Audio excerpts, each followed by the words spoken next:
All right, here we are back in the studio in LA. Just going to go through some Voyager sounds. This is my go-to keyboard for bass lines. I use the Prophet and the Tetra for a lot of sort of chordal synth sounds.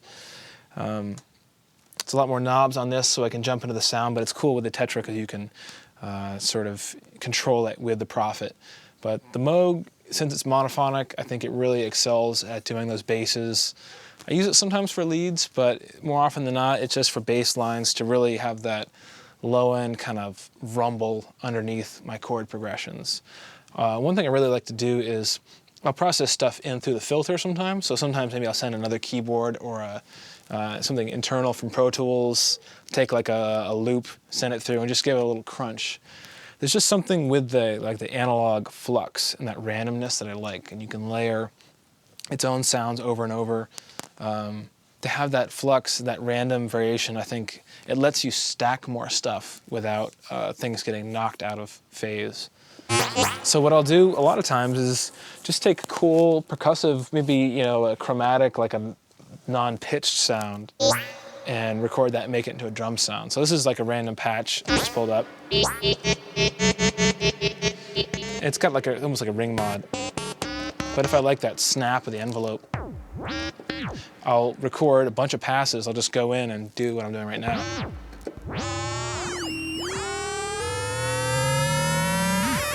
And just record some sort of decay, like. It'd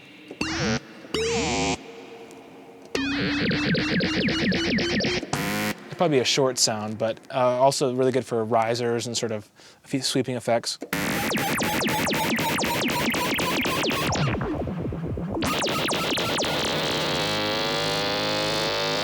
And then maybe you use the touchpad. And the cool thing with this, the guy at Moog showed me, you can touch the metal parts and it intensifies the pad. So sometimes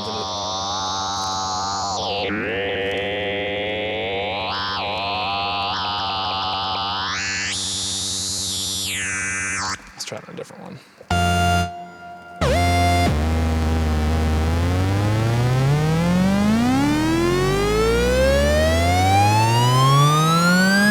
Works better on some patches, but you can use it almost like an extra vibrato controller, depending on what your XY controller is assigned to.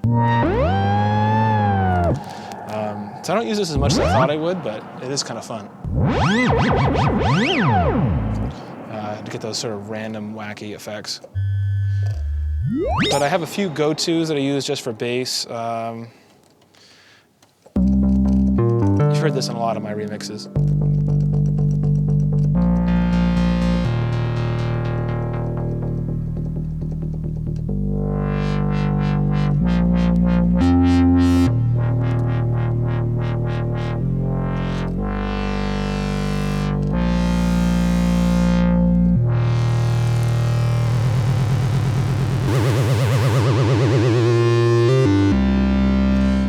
It's really nice. A lot of times I'll just get a loop going with the bass and then start adjusting the glide rate.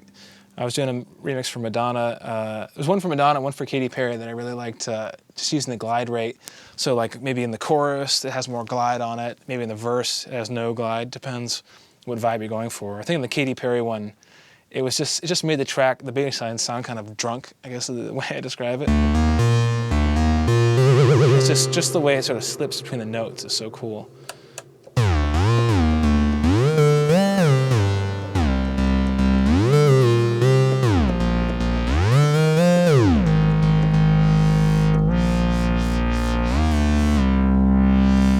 But that's another fun effect that's good to automate, because you don't want it like this for too long on the track. You're just going to annoy people. But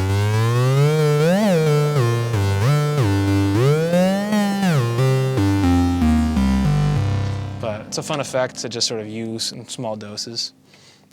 There's a few other good leads in here. This is one I did.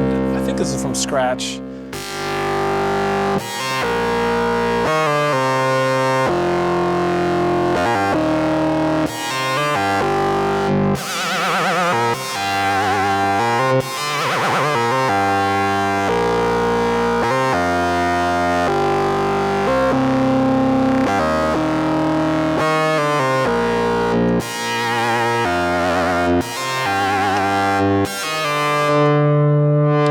smoother sound or more a biting sound.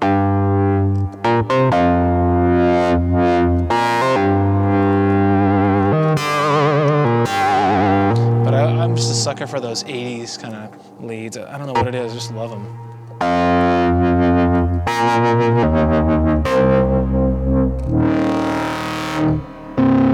It's also great, I like using it as a drone sometimes in the track, so I see what key the track is, find something low, just for a little texture, maybe sidechain that, and do a little real-time automation, but keep it really low in the mix.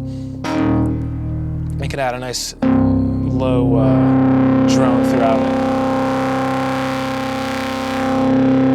But with all these analog keyboards, the thing I really like is that you can really crank the resonance and it doesn't really bark at you. It still stays fairly musical. If I was going to do that with like the Motif or one of these newer digital synths, it would just peak really quickly and not in a pleasant way. All right, so like one more I'll show you.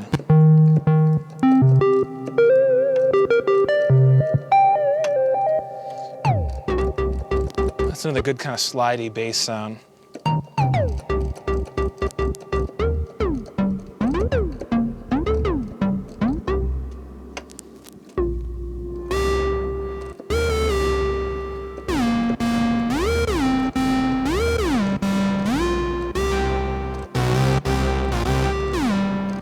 And that's the Moog Voyager.